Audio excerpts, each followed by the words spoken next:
dos seus ensinamentos, principalmente na prática, no dia a dia, a fim de que a gente, todos nós, alcancemos o objetivo que, mais uma vez, nós nos propusemos para uma reencarnação, e para essa reencarnação presente. Interessante que a Joana de Anjos nos assevera que reencarnação é merecimento, não é punição. Nós ficamos habilitados e temos o merecimento de voltar a uma nova oportunidade para fazer dessa vez agora diferente. Que é interessante. O Edivaldo lembrou aqui a questão do suicídio. E o suicídio é aplicado ou abarca num primeiro momento os jovens de 14 a 29 anos. O que é que um jovem de 14 anos, como ele colocou o filho da psicóloga, ou de 15, ou de 18, ou de 20, ou de 30, tem para tirar a vida contra a vida? Esse jovem que está tentando contra a vida dele, ele escuta, ele fala, ele anda, ele tem pés, mais das vezes, ele tem mãos, ele tem raciocínio, ele tem amigos, ele tem familiares, ele tem expectativas, ele tem projetos. No momento de desespero, movido com certeza pela ignorância, ele atenta contra a sua vida, a sua oportunidade. E nesse momento ele descarta ou tira proveito o entendimento da perfeição do corpo dele. Quando a gente fala que ele escuta, ele fala, ele anda, ele raciocina, ele tem amigos, ele tem... Logicamente que isso vai ser levado em conta a questão da ignorância, porque vai ser relevado em tanto pela sua ignorância. E todos nós, criados simples e ignorantes, por vezes não temos em conta a preciosidade de uma vida aqui. E essa vida é tão breve, essa vida é tão breve, tão dinâmica e tão farta de oportunidades, que nos tira ou nos retira da possibilidade de um inferno de dificuldade, sofrimento eterno, e nos coloca na posição de fazermos dessa vez diferente do que a gente fez antes. Então, é interessante que por vezes a gente fala, ou a gente pode escutar, ou a gente pode pensar: eu queria saber o que eu fui na outra vida. Eu queria saber o que ia facilitar para essa. Né? Se eu soubesse o que eu fiz e como é que eu fui, eu ia fazer diferente.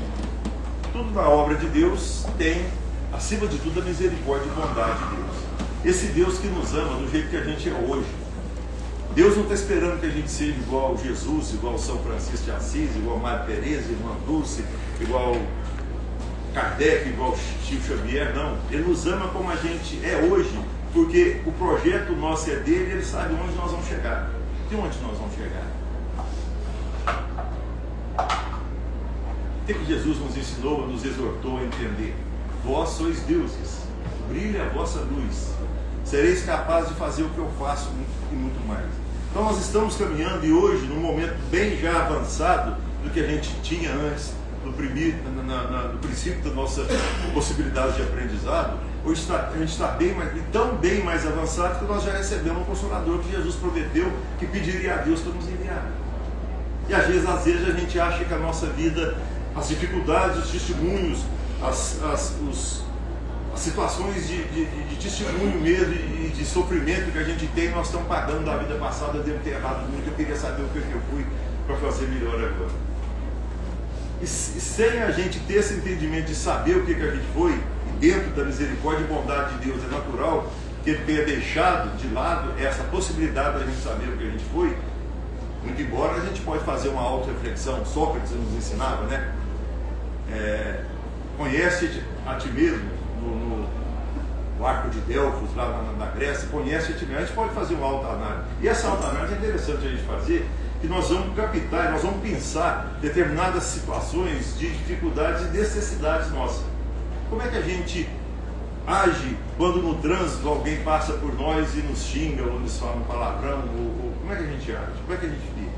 E quando alguém fura a fila? No hospital, no supermercado, no açougue, né? Como é que a gente age quando a gente é ofendido por um amigo, um familiar nosso? Como é que a gente age quando a gente é pago pela ingratidão de uma pessoa que a gente pôde ajudar, teve a graça de poder ajudar o tempo inteiro, a vida inteira, e quando a gente precisa de um auxílio, ela nos deve? Como é que a gente age? Nós sempre vamos bater nessas situações com duas dois pilares que são os pilares mestres da nossa necessidade de reencarnação. De novo, lembrando da colocação de Joana de Anjos: reencarnação é merecimento, não é punição. A gente teria duas opções. A gente, criado simples e ignorantes, é natural que a gente viesse a errar, e venha a errar, e estamos errando ainda hoje. E a gente teria duas opções. Ou a gente iria, pelo nosso erro, sendo criado ignorante, para um sofrimento eterno, num inferno sem fim, ou a gente teria, pela misericórdia desse Deus, que respeita as nossas decisões, mas, no entanto, Ele respeita as nossas decisões, mas nos ama tanto por nosso aprendizado, que Ele nos respeita, mas Ele também leva em consideração a nossa responsabilidade pelas nossas decisões. Então, não tem culpado Deus estar passando pelo que eu estou passando. Foi a minha criação, meu pai, minha mãe, isso, aquilo, foi da outra vida, foi não sei o que eu fiz. Não. Nós somos os artífices, no sentido de criadores do nosso destino. Mas então é só mal demais de criação, não? Não. O nível que a gente está é esse mesmo. É esse de não levar desaforo para casa até há pouco tempo. É esse da gente se sentir ofendido e marcar um duelo que era visto por todo mundo e era legalizado. E aquele que tinha mais perícia na arma, na espada, sabia que ia tirar a vida do outro e não recuava perante o duelo. E aquele que sabia que não tinha perícia, que ia ser tirado a vida dele do duelo, porque por orgulho, também não recuava, ia na luta e perdia a vida. E isso tudo, então, faz parte do processo nosso, quando Deus respeita, embora nos dá a responsabilidade das nossas decisões, faz parte do nosso processo de aprendizado, está tudo certo. E voltando à questão de saber quem eu fui, isso não é tão importante. O Chico falava que a nossa vida aqui é um livro com as páginas em branco, que cada dia ou cada momento a gente ia completando esse livro nas nossas ações, antigamente das nossas ações, atitudes, depois dos nossos pensamentos até, a gente vai completando isso. E a gente vem de novo, e a gente volta de novo à busca do porquê, a pergunta que não quer calar, o que eu quero, o que eu vim fazer aqui nessa terra. O que um garoto de 14 anos pensa para responder isso? O que ele pensa? O que eu vim fazer? O que eu estou fazendo aqui? 14 anos. Com certeza ele tem projetos, ele tem expectativas, ele tem saúde, ele tem os 5 sentidos, ele tem um corpo, o templo do espírito dele, que vai levar para ele no projeto que ele participou na espiritualidade até os 60, 70, 80, 100 anos, e ele concordou com isso lá, e ele recebeu o encaminhamento do seu anjo de guarda, como o Oswaldo falou aqui, como é que ele se chamou? Nosso padrinho. Nosso padrinho, pronto, isso é ótimo. O nosso anjo de guarda é o nosso padrinho, nosso responsável por nós, o espírito mais evoluído que a gente, mais maduro. Então aquilo que a gente tem dificuldade ainda de vencer, e sempre voltando a vencer de novo, os pilares das nossas necessidades, são 2, que a doutrina espírita nos ensina. Nós estamos aqui para combater o nosso orgulho e o nosso egoísmo. Então, eu não preciso saber o que eu fui. Eu fui, na vida passada e em outras tantas, orgulhoso e egoísta. Eu era o melhor, o que eu pensava tinha que valer, a minha palavra era a última, eu não queria vingar de ninguém, mas mexeu comigo, me ofendeu, não converso mais. E o egoísmo, a minha dor é maior do que todo mundo, eu vim aqui para sofrer, mas eu nasci na minha casa para salvar todo mundo na minha casa, esquecendo que eu estou arranhando parede lá, sendo ajudado por eles para salvar a minha vida também, né? Então a gente vem até aqui para isso, e a vida então toma um sentido, porque sem essa reflexão a gente fica sem norte, repetindo ou voltando atrás, o que eu vim fazer aqui? E nesse tempo que eu vivi, o que eu já fiz? De onde eu vim? Para onde eu vou? O que Deus quer de mim? O que Jesus espera de nós como nosso tutor, como nosso diretor da nossa casa mental, das nossas possibilidades de aprendizado? O que Jesus espera da gente? A gente espera que a gente seja igual a Ele. Será? Quem de nós que se arvoria, ou poderia se arvorizar, a imaginar que nessa vida, ou só essa vida, ou junto com as outras, nós vamos sair daqui igual Jesus? Ainda não. Mas é interessante quando a gente fala ainda não, que também a gente não leve essa situação por sentimento de culpa. Eu não nasci para ser igual a Jesus, eu nasci para sofrer. Eu nasci para ser, e se eu não sofrer, tem alguma coisa errada. A gente chega até a ponto de pensar isso. Quando está tudo bem, quando você vê alguém feliz, está tudo bem, você fala, o que foi? Você viu o passarinho verde, né? O amarelo, não sei. O que você viu? Hein? É verde? Então, que é a casa comunitária que faz um barulho de bacana.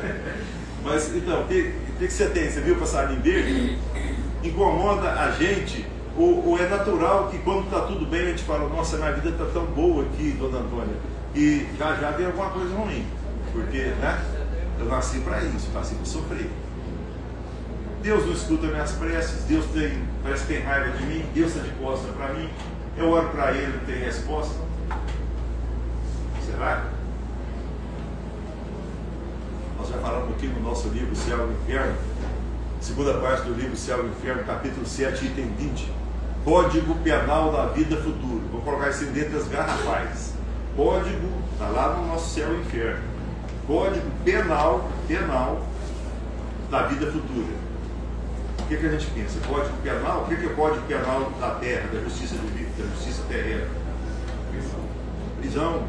Tem país que tem pena de morte, cadeira elétrica, tomar uma dose de não sei o quê. Né? Mas a prisão. E a prisão vai recuperar? Vamos entrar no mérito disso. Mas a gente pensa nisso, do código terreno da vida presente, isso. E código penal da vida futura? O que a gente pode pensar? O que nós temos mais? Quem tiver curiosidade, nós devemos ter o acesso. Tem a biblioteca aqui, volta falando, e tem o Céu e o Inferno. A gente vai procurar na primeira parte, capítulo 7, eu vi ontem, item 20. Independente do que você faça ou deixe de fazer, você vai sofrer, você nasceu para sofrer. Não é isso. Não é isso. Independente do que você faça ou você deixe de fazer, Deus nunca te abandonou. Esse é o nosso Pai, meus irmãos. E como que eu vou, sem querer julgar, sem querer condenar, porque juiz só existe um, nós devemos ser e deveremos ser observadores da lei.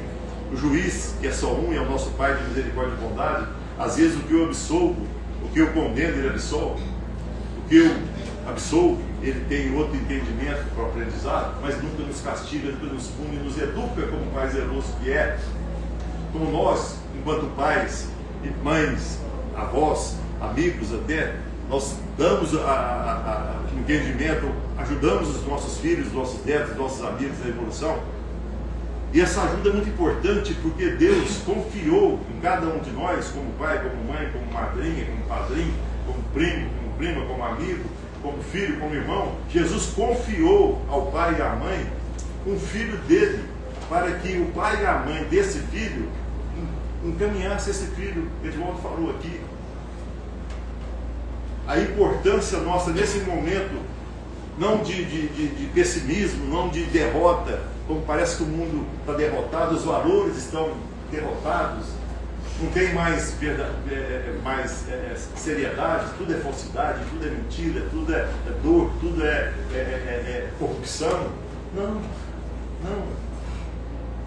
O projeto nosso, de todos nós, é de Deus, não tem como dar errado, o projeto é dele. Mas por que está assim? Porque faz parte do nosso aprendizado esse momento que nós estamos vivenciando. Jesus nos apresenta isso no sermão profético. Falou, e eu repito aqui, repetindo aqui na casa. Ele falou que a iniquidade seria tamanha que o amor de muitos esfriaria. Será que a gente está assim? Será que essas crianças, meus irmãos, 700 mil entre crianças, jovens e velhos, por ano, será que essas crianças, jovens e velhos, que atentam contra a vida, estão achando que a iniquidade está tão grande que não tem mais conserto? E é daqui para pior? O que eu vim fazer aqui? O que eu estou fazendo aqui? Será que é mais fácil eu atentar contra a minha vida para evitar tudo que eu estou vivenciando? Sem condenar, sem criticar, sem condenar, refletindo. O que falta para uma criança de 14 anos, de 20, de 30, de 40, de 50? O segundo quinhão dos suicidas, quem são eles? Primeiro os jovens de 14 a 29, e depois deles, os idosos, nós. Você leva a vida inteira aprendendo, passando dificuldade, passando testemunho, passando medo, passando ansiedade, passando por vezes, depois da ansiedade, a tristeza e a depressão, passando tudo isso. E quando você passa por tudo isso, colhe o ensinamento, que Deus não está castigando, está nos ajudando a entender as leis dele. Ele nos ama agora, do jeito que a gente é. Não é quando a gente virar Jesus, não. Porque Jesus passou por isso também. Nós temos a nossa lição da paciência. Então, quando a gente, Deus espera tudo isso de nós, então, e a gente atenta contra essa oportunidade, nós estamos atentando contra a nossa tranquilidade. E vamos ter que refazer isso. E de que maneira nós vamos refazer a nossa vida? E vamos refazê-las. De que maneira nós vamos refazê-la? Recebendo um corpo, com as suas limitações naturais, lógico, os seus desgastes, com tudo que tem, mas um corpo templo do nosso espírito. Eu atento sem de novo criticar, sem a leviandade de julgar, mas refletir. Eu atento contra essa vida e contra essa oportunidade, e como que eu vou voltar de novo lá no departamento da reencarnação do nosso lar, de onde que seja lá, e pedir um novo corpo. Deus respeita as nossas decisões e embute nessas nossas decisões, por nosso aprendizado, a nossa responsabilidade. E Paulo, no capítulo 12 da carta aos Hebreus, versículo 5 e 6, ele nos fala: o Senhor açoita aquele que tem por filho, repetindo aqui, açoita no sentido de chama para o aprendizado, não é açoitar para castigar. E no outro versículo é colocado Paulo na carta aos Hebreus, capítulo 12: se aceitais a correção, Deus nos trata como filhos. Eu repito aqui, porque qual é o pai que não corrige o filho? Então, nós voltamos tudo de novo aqui e desmerecemos, não, mas desconstruímos a nossa necessidade de suicídio. Os jovens e os idosos, eu chego no final da minha vida, depois de passar toda essa possibilidade de aprendizado, hora de eu colocar a cereja no bolo, de eu ganhar minha vida e levar comigo o que eu vim buscar, eu atento contra a minha oportunidade e me complico imensamente. Por quê? Porque eu sou ruim, porque eu sou mau? Não, porque eu sou ignorante, eu não sabia disso. E aqueles que não sabem vão ser relevados nessa situação. Mas nós que já sabemos e temos a responsabilidade por saber, dentro da doutrina espírita, nós temos o dever de fazer alguma coisa. Fazer alguma coisa, não querendo saber o que eu fui na outra vida, para eu poder saber o que eu faço. Nós sabemos o que a gente precisa fazer, já pela doutrina. O que a gente precisa fazer? Está escrito ali de fora. É isso que eu preciso. Eu preciso saber da outra vida. E na outra vida, talvez, me faltou um pouco mais. Se eu já tenho essa ideia, se eu já estou aqui procurando a ajuda do mentor, procurando a ajuda espiritual, fazendo culto do Evangelho no lar, fazendo preces, eu já estou aqui porque eu já tenho um entendimento, já um embasamento desse entendimento. Esse entendimento que eu preciso não é porque eu fui na outra vida. O que eu preciso fazer, e se eu não sei isso, repetindo atrás aqui, se eu não sei isso, eu não tenho norte. Talvez ali não tenha graça. Eu não sei o que eu vim fazer aqui. Até quando eu vou ficar aqui? O que mais que eu vou fazer? O que mais que eu vou passar? O que mais que eu vou sofrer? Ou o que mais que eu vou ter oportunidade? O que mais que eu vou aprender? O que mais que eu vou levar comigo, além do que eu vim buscar aqui? Mas se eu não sei nem o que eu vim buscar aqui, como é que eu vou levar além? Está escrito ali de fora. O que eu vim fazer?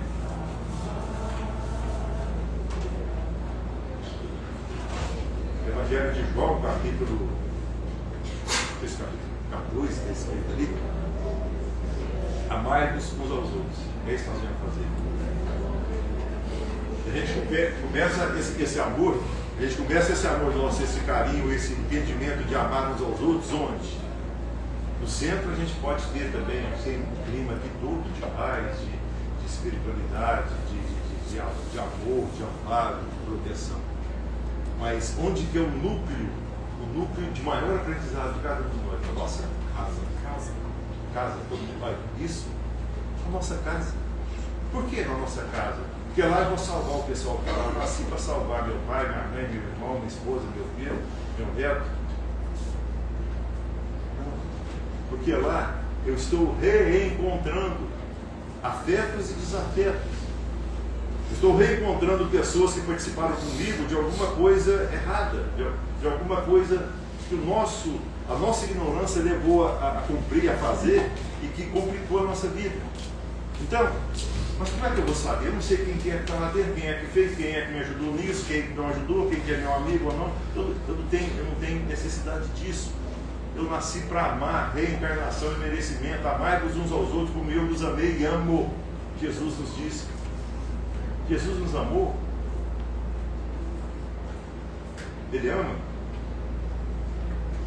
Jesus, voltando da cidade de Getmara, para ir para onde que o Lázaro estava sepultado, Betânia, quando Marta e Maria chamou Jesus, olha que coisa, Jesus ama a gente, ele preocupa com a gente, ele tem tempo de olhar para a gente quando a gente está orando e pedindo ajuda, através da espiritualidade, doutor Vicente de Menezes, Eurípides de Passanufo, e ele, Santo Agostinho, São Francisco de Assis e outros tantos, Jesus tem tempo de pegar esses prepostos deles e encaminhar para nos auxiliar, escutar a nossa prece e nos ajudar.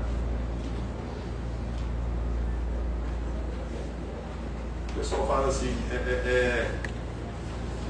os palestrantes foram na nossa casa, falou assim, tinha uma vaga com as cadeiras lá assim, né?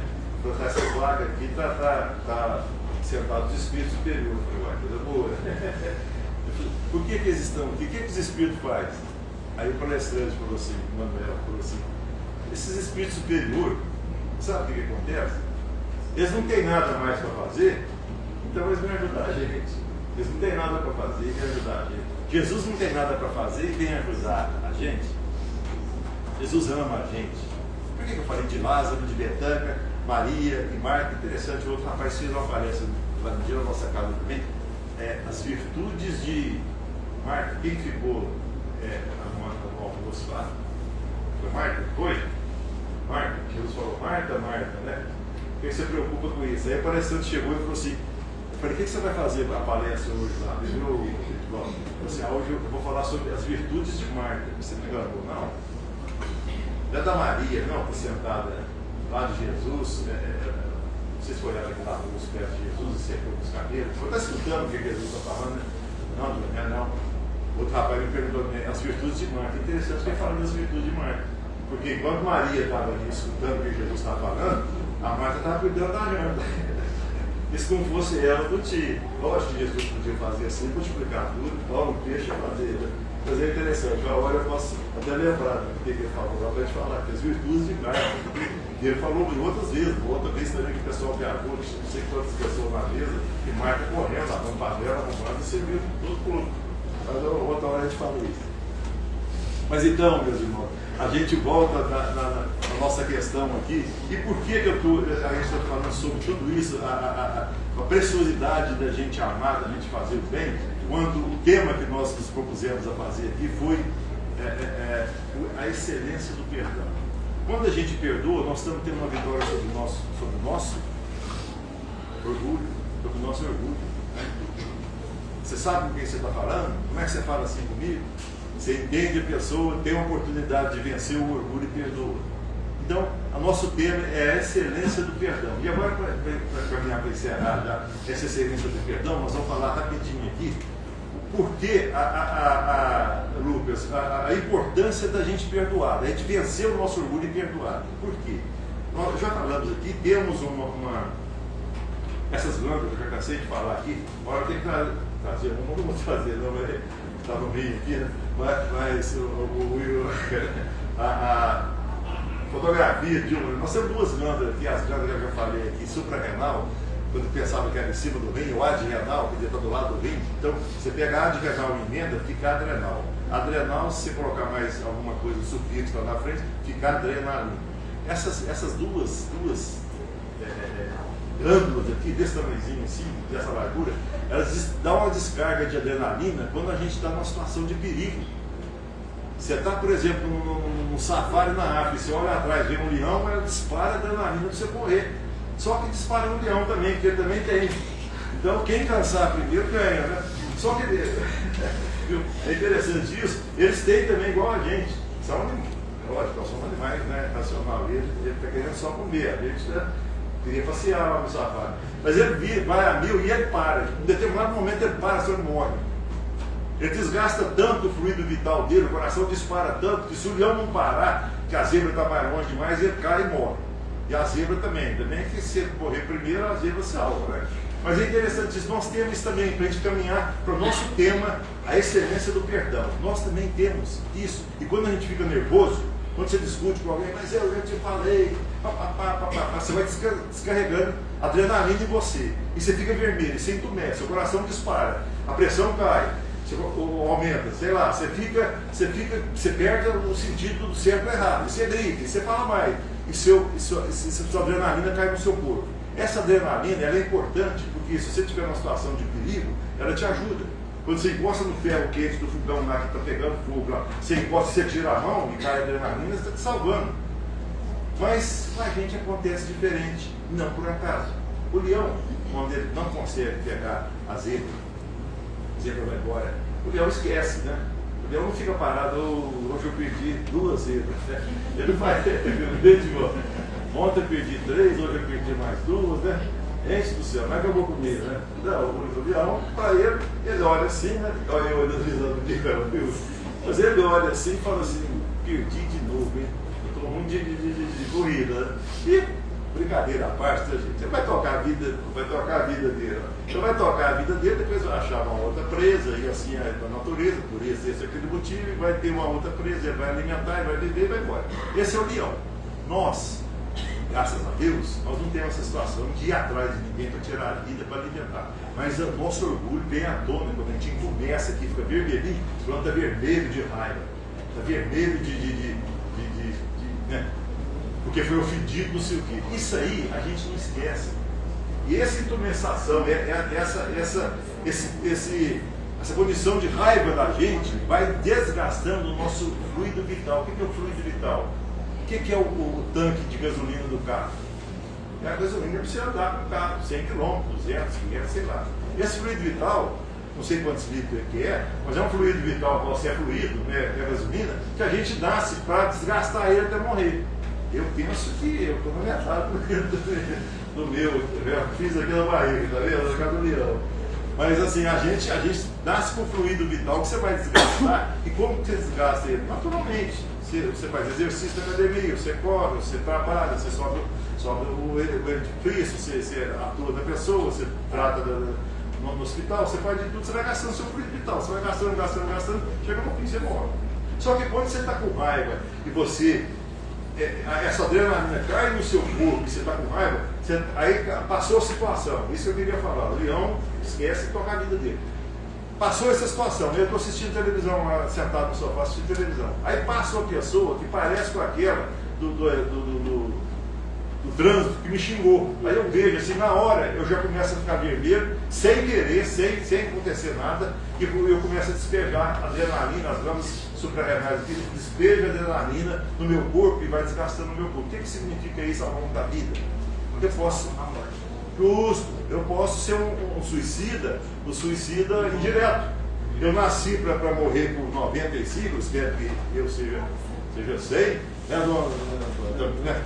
E eu tiro 10 por minha conta aí.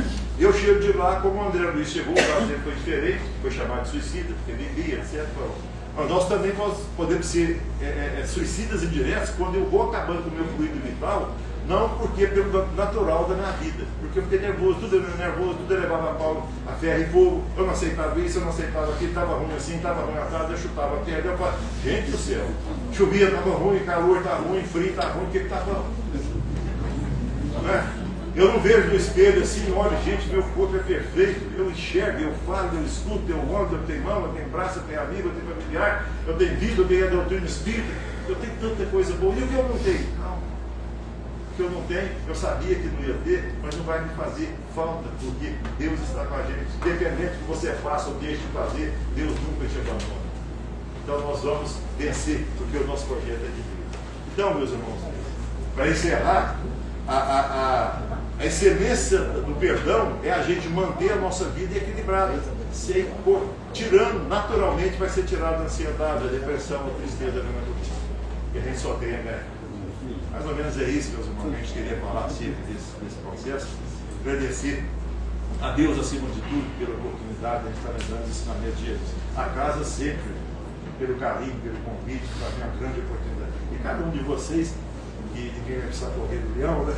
Mas cada um de vocês pela paciência e pela presença. Muito obrigado. Deus os abençoe.